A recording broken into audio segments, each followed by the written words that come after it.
بسم اللہ الرحمن الرحیم۔ میں جی سیفر ملوک جھیل پہ بیٹھا ہوں، میرا دل پذیر نام ہے، میں تقریباً 30 سال سے کہانی سنانے والا ہوں۔ تو آپ جی سنیں کہانی۔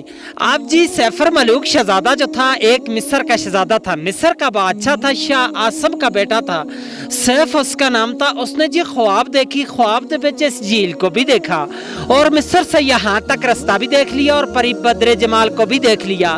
تو صبح اٹھ کو اس نے اپنے باپ سے بتایا کہ اے باپ، میں نے رات کو ایک جھیل دیکھا اور پری کو دیکھا، پری پر عاشق ہو گیا، اب مجھے پری کیسے ملے گی؟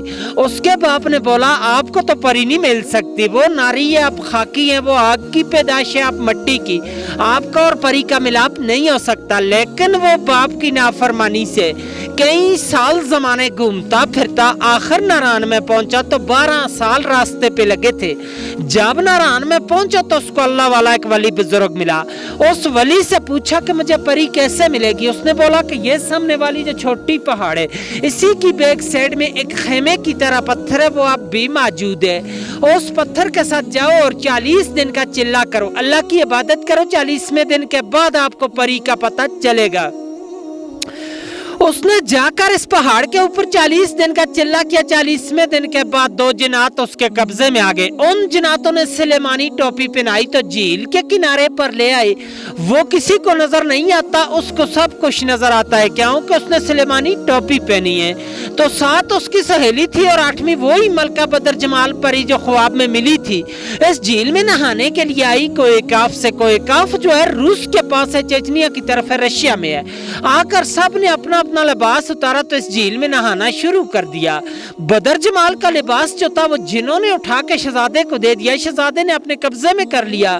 دوسری سہیلیاں لباس پہن کر چلا گئی تو بدر جمال اکیلی رہ گئی، وہ جا نہیں سکتی تھی۔ شہزادے نے اس کو اپنی چادر پہنا کر نیچے ناران کی طرف لے گیا، پر جو تھے وہ چھپا لیے۔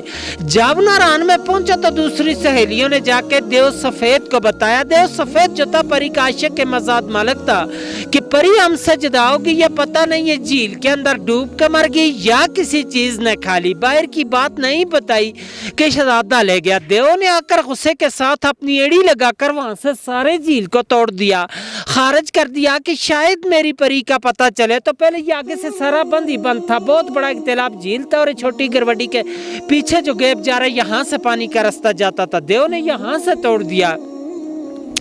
طوفان گیا ناران کے پاس تو پری اور شہزادے دونوں نے دعا مانگی کہ اللہ میں بچا، طوفان آ گیا۔ اللہ کی قدرت سے ایک سرنگ بن گیا، دائیں سائڈ سے بھی طوفان گزر گیا اور بائیں سائڈ سے بھی۔ پری اور شہزادہ دونوں بچ گئے۔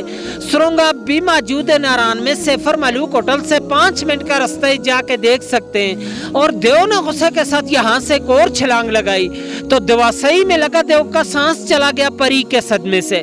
اسی سرنگ سے پری کو لے کر شہزادہ شہر مصر کو چلا گیا۔ شہزادے کا نام تھا جی سیف ملوک۔ تب کہتے ہیں کہ یہاں دونوں کی ملاقات ہوئی ہے، اس لیے اس جھیل کا نام مشہور کیتے سیفر ملوک جھیل، اور اس کی داستان بنی ہے۔ پھر اس کے اوپر لوگ آنے شروع ہوئے۔ اس وقت انسان کی آبادی یہاں پہ نہیں تھی، کوکاف پرستان تھا، پریوں کا دیس تھا، اور آپ اس وقت 10,500 کی ہائٹ پہ بیٹھے ہیں 27 سمندر سے۔ وہ سامنے ملکہ پربت ابھی بادلوں کی لپیٹ میں ہے، اس کی 17,500 فٹ ہائٹ ہے، 7,000 یہاں سے اوپر ہے، لیکن آج دن تک اس پہاڑی کو کسی نے سر نہیں کر سکیا۔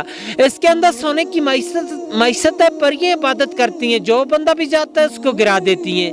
98 کا واقعہ راشد بٹ لاہور کا ایک بندہ تھا، وہ کہتا تھا کہ میں نے اس پہاڑ کو سر کرنا ہے۔ لوگوں نے اس کو منع بھی کیا تھا لیکن وہ چلا گیا، جاتے ہوئے رستے میں گر کے مر گیا تھا۔ 13 دن بعد اس کی ڈیڈ باڈی ملی ہے مقامی لوگوں کو، انہوں نے اٹھا کے نیچے بھیجا۔ چاندنی رات ہوتی ہے، چاند کی 14ویں رات کو پریاں اترتی اس جھیل میں، لیکن ان لوگوں کو نظر آتی ہے کہ جو چلے گزار ہو یا عبادت کرنے والا بندہ، عام بندہ تو یہی دیکھ سکتا ہے کہ ان پہاڑوں کا عکس اس میں آ جاتا ہے۔ بہت ہی خوبصورتی ہوتی ہے، دن جیسی روشنی ہوتی ہے، لوگ آتے نظارے کرتے ہیں۔ اور آج دن تک جھیل کی گہرائی کا اندازہ بھی کسی نے نہیں لے سکے کہ انگریز آیا تھا، اس نے 5 من رسی لائی تھی۔ اس وقت گاڑیاں نہیں آتی تھی خچروں پہ، آگے 10 کلو کا لوہا بن کے اس کے درمیان میں کشتی کے تھرو ڈالتے رہے، رسی چلتے چلتے ختم ہو چکی، لیکن اس کی گہرائی کا اندازہ نہیں کر سکیا۔ 5.5 کلومیٹر ارد گرد ہے، 600 کنال رقبے میں یہ سارا جھیل ہے، اس کی گہرائی کا کوئی اندازہ نہیں ہے۔ سٹوری ختم اور کلام سنو۔ باغ بہاراں تے گلزاراں بے نیاراں